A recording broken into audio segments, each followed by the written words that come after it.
A 6-year-old girl found murdered in her own home on Christmas morning. A ransom note, a missing child, a gruesome discovery in the basement just hours later. But the most disturbing part? The killer might have never left the house.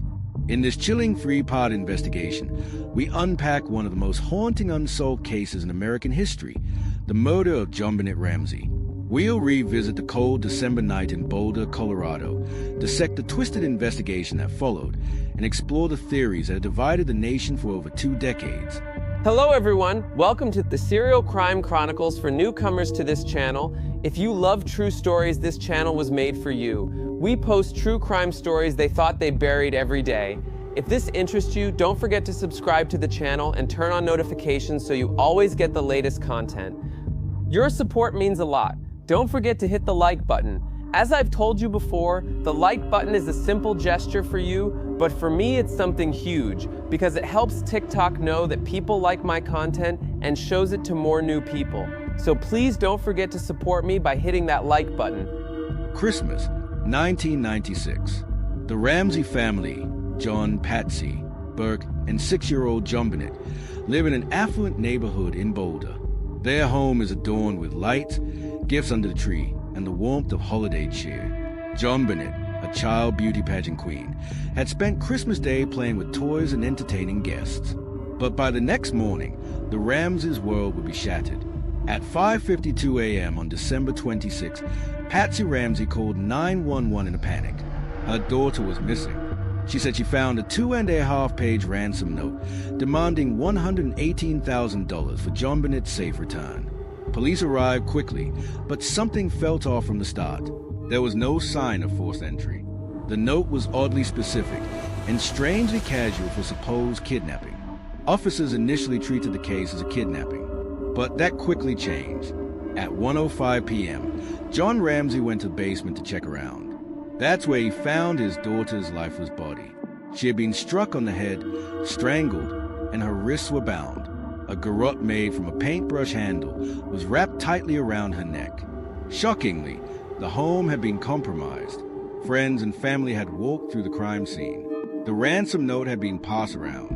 Evidence had been tampered with before detectives could collect it. From day one, the investigation was plagued by missteps.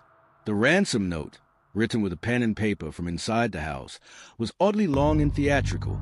The amount demanded, $118,000, matched John Ramsey's Christmas bonus exactly. No footprints were found in the fresh snow outside the home. Suspicion quickly turned inward. To keep up with this series and even more interesting true crime stories that never came to light until now, hit the red subscribe button now. Back to the story. A little girl murdered in her home, a ransom note that makes no sense, and a crime scene crawling with friends and family. This wasn't just a tragedy, it was a mystery with too many clues and too few answers. The police were at a loss. The Ramseys lawyered up quickly, refusing to be interrogated without counsel. The media frenzy began almost immediately, with speculations running wild. Investigators focused on 3 primary theories. 1. An intruder broke in. Some believe a stranger entered through a basement window, possibly targeting JonBenet. But no fingerprints, no clear signs of entry, and the chilling fact that the ransom note was written inside the house made this theory weak. 2. The parents did it. John or Patsy accidentally or intentionally harmed JonBenet and staged the scene. Critics point to Patsy's calm voice on the 911 call, handwriting similarities in the ransom note, and the garrote as signs of staging. 3. The brother theory.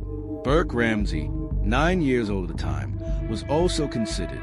Some theorists argue JonBenet may have taken food from him, triggering a violent reaction. Parents then covered it up. Burke was never officially a suspect, but gave a strange interview years later that fueled speculation.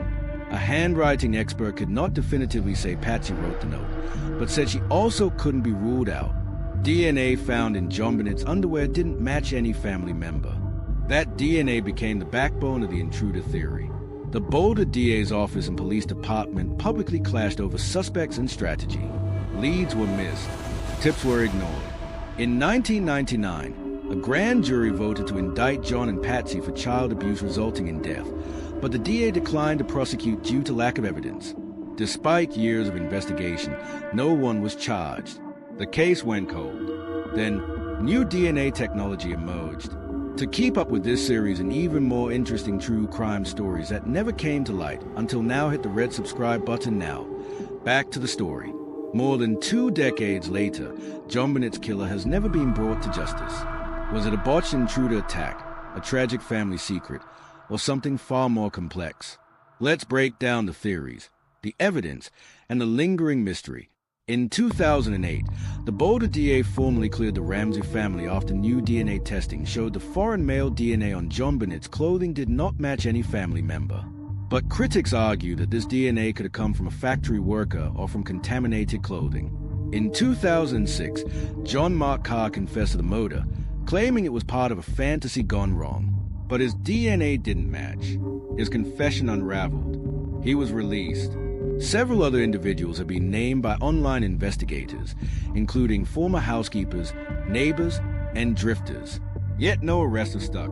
Was it a cover-up by scared parents? An accident staged as a kidnapping? A targeted attack by someone with inside knowledge? Books, documentaries, TV specials, and even dramatized films have tried to crack the case. But every time a theory gains traction, new questions surface. The Ramsey family maintained their innocence until their deaths. Patsy died in 2006. Blake, now an adult, gave a rare interview in 2016, denying involvement, but his demeanor and smile left many unsettled. The murder of John Bennett Ramsey remains officially unsolved. It's a case that haunts law enforcement, obsesses internet sleuths, and torments a family that never found justice. But maybe the question isn't just who killed John Bennett. Maybe the real question is, why has the truth stayed buried for so long? What do you believe happened in the Ramsey house at Christmas night? Was it a tragic accident or a calculated crime? Drop your thoughts in the comments. And don't forget to like, subscribe, and hit the bell for more deep dives into America's most mysterious true crime cases. Like, comment, and subscribe to the Serial Crime Chronicles, where every crime has a witness and every truth will be told for more true crime stories. See you in the next episode, and thanks for watching.